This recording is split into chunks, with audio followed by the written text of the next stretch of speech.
Grazie per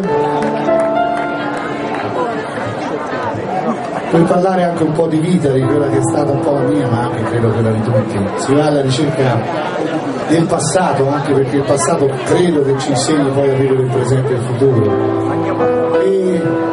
Ed è nel passato, secondo me, che si conosce la prima felicità, figlia di un'incoscienza, di un'inconsapevolezza, di un'immaturità e di una spensieratezza che ci porta a essere assolutamente orgogliosi di noi e forse anche convinti di non aver bisogno di nessuno.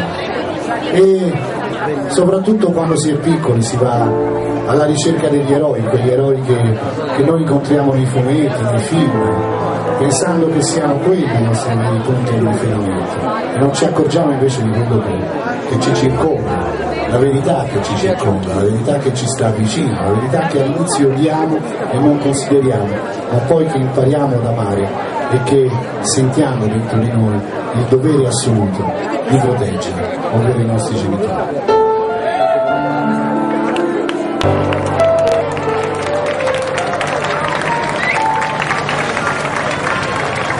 Grazie. Davide non è qui.